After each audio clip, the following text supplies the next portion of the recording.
Hey guys, welcome to another Pop Culture Overload action figure review. And this time it's another one of my double videos.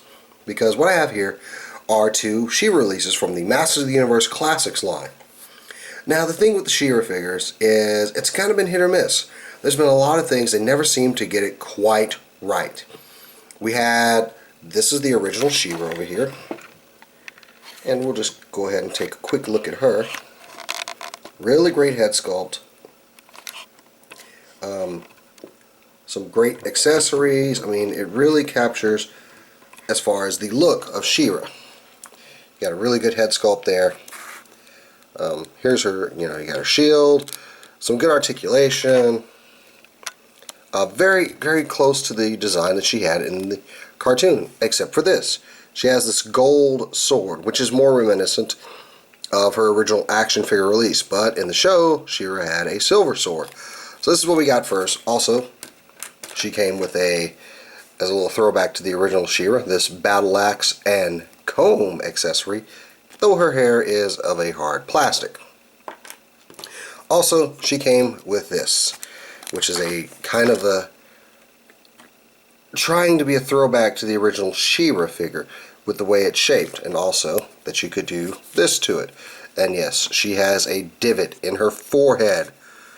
But Mattel figured that was the best way to get the mask so that they could do this, and it's a really great look. But it just didn't quite seem She-Ra.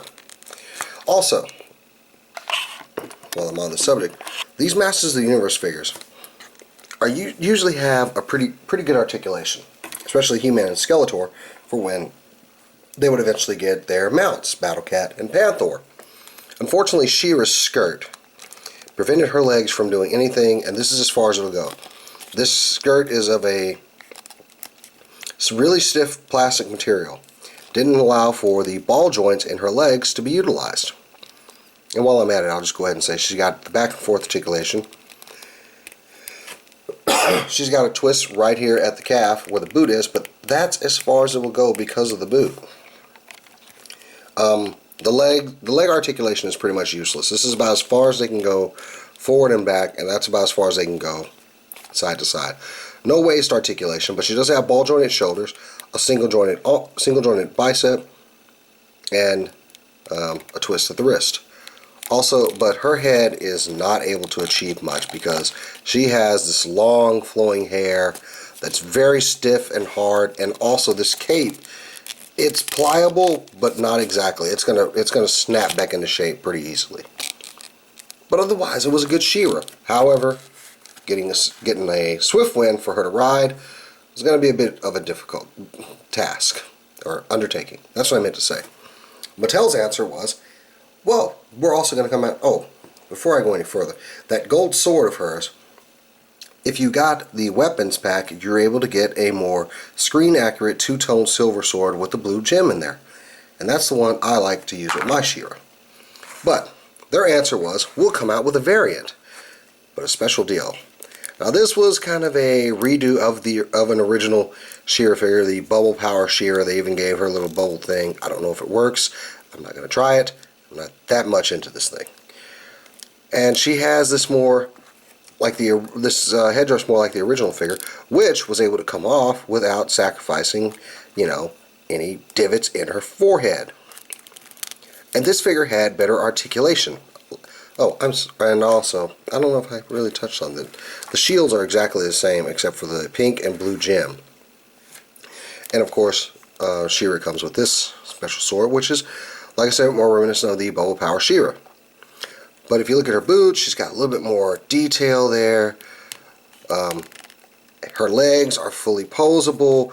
You can actually use them. So, Mattel's answer was, hey, well guys, if you really want, you can use this She-Ra body. You got to be really careful snapping these ball joints off. And then the cape comes off.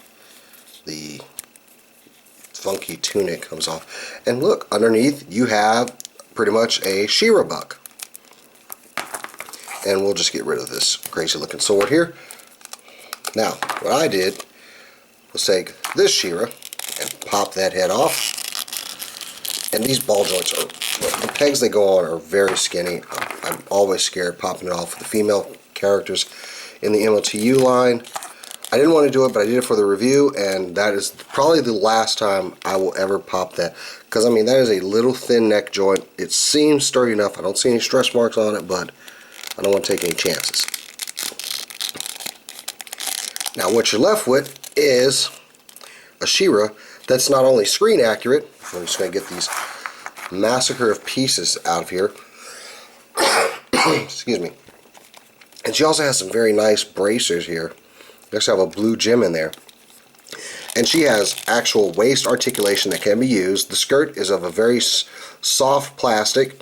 She's able to actually get her legs and be able to ride something. Now, what would she ride? Well, you're going to have to check out another video I have coming for that.